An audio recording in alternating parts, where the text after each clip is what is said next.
Alright, so I don't do this often because I rarely have enough to say about movies to warrant this, but I want to talk about Pacific Rim in great detail and spoilers, so this is a spoiler-heavy review.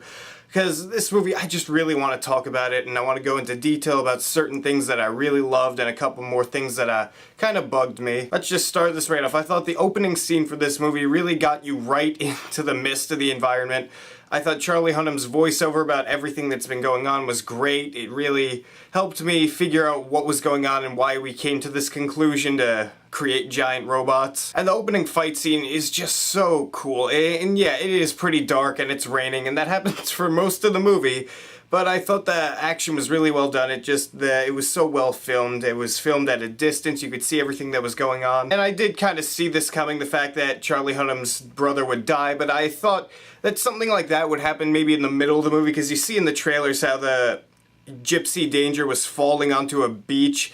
I thought that would be later on in the movie, to be honest, not right at the beginning. That surprised me in a good way, because I like that I didn't have to wait for that, so I wouldn't be just sitting there kind of saying, oh, well, who's gonna die? Is he dead yet? And I want to talk about Rinko Kikuchi a little bit more, because again, I did feel like she was stiff. However, I did like her character. I just didn't like the way she acted it, because her character I thought had a really cool backstory. I love the flashback scene you get in the middle of the movie for her character, and how she became who she is and why she wants to be a pilot so much. It was a great backstory, and the little girl who acted as her as a kid was really good. All she had to really do was cry, but she did it really well. She made it feel realistic. She actually did better than Rinko Kikuchi, in my opinion. And I love the fact that, like, the last hour of this movie or so is just complete action, and it just keeps coming at you with harder hitting scenes each time. And the Hong Kong scene actually was my favorite scene of the entire movie, because, well, actually, there was some disappointment in there for me, but I love the scene overall, because you have these Jaegers. They have 4 left, right? They have Gypsy Danger, they have Striker Eureka, which is the Australian one, they have Cherno Alpha, which is the Russian one, and they have Crimson Typhoon, which was the Chinese one. And Striker Eureka, they showcased earlier on in the movie and what it could do. It had, like, that rockets coming out of its chest. That was badass. And the other 2 that they talked about, they said, oh, well, these are the 4 best that have survived, and we have these left, and that's it. I really wish they showed more why Cherno Alpha and Crimson Typhoon survived this long and how cool they were. I wish we got to see more scenes of that.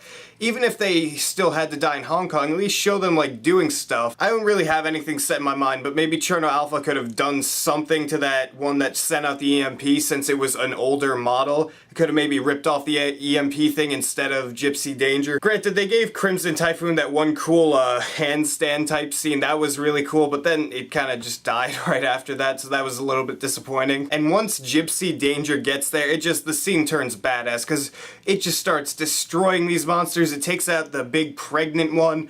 I don't know any of the names of the kaiju, so that's how I'm gonna refer to them, by their features. And it blows it to shit with the cannon. It tears its arm off, just keeps blasting it, and then it goes back for another shot at the end. That was so great, and it was a fun scene. And then it fights the one that you don't know that it could fly yet, but then it kind of shows that off and takes it up into the atmosphere. And when when Gypsy Danger pulled out that sword, I don't even that was it. I was done. I was out of it. Not in the sense that I was taken out of the movie. I was out of energy. I was completely blown away. That scene it was the scene that I'm gonna remember from this movie. The whole entire Hong Kong sequence, God, just cuts it in half and then it falls back down to earth. And that's what I liked also. There were so many intense scenes in this movie, because, yeah, you kind of have it in the back of your head that the humans are gonna win at the end and the robots and whatnot. Guillermo del Toro did a really good job making you feel like that these monsters could really destroy and dismantle these robots. Like at the beginning, Gypsy Danger just loses its arm, and it does it again later on in the movie. Like, they were really putting up a great fight against the robots. Like, if I had one small complaint about the Avengers, it would be that they mowed down the Qatari so badly it was almost no contest.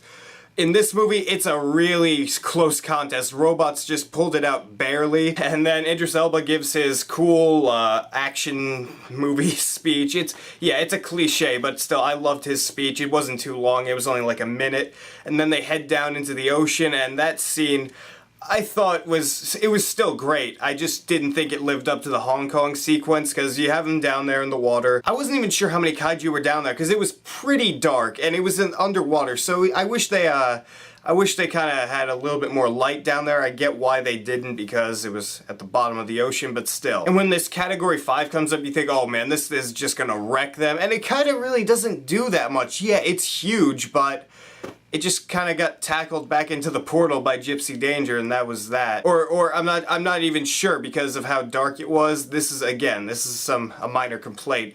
That the fact that it was kind of hard to see what was going on. Maybe it got blown up by Striker Eureka. I need to see this movie again to kind of realize these things. Oh yeah, I didn't mention him in the review, I don't think, but Ron Perlman is in this movie, and he has a extended type cameo going on there, and he plays this like underground kaiju seller, like a black market guy. He sells kaiju parts. I liked Ron Perlman in the movie, I just didn't think his character was all that necessary, because you could have just had Charlie Day be given some tech by the government so he can get into the kaiju brain after he does it the first time, and you don't need him to go to Ron Perlman and say, oh, let's buy this and talk fast as hell, and then have Ron Perlman get eaten. It was a little bit unnecessary in my opinion, but it didn't really take down the movie, because Ron Perlman was doing a good job as his character. And I also like that this movie didn't blatantly set up for a sequel, like the portal reopening at the end of the movie or something like that, like the aliens had survived and they look pissed off and they're coming for vengeance. There's nothing like that going on here. So if we never get a sequel to this, the story is wrapped up and you just have a fantastic movie that's standalone, and that's it. I would love to see a sequel, of course, but the way the box office is looking right now, that probably isn't gonna happen. Thanks, Grown Ups 2. Who bought tickets to that? I'm not gonna go into it, it's enraging, but I don't need to start ranting for 10 minutes about how Adam Sandler sucks.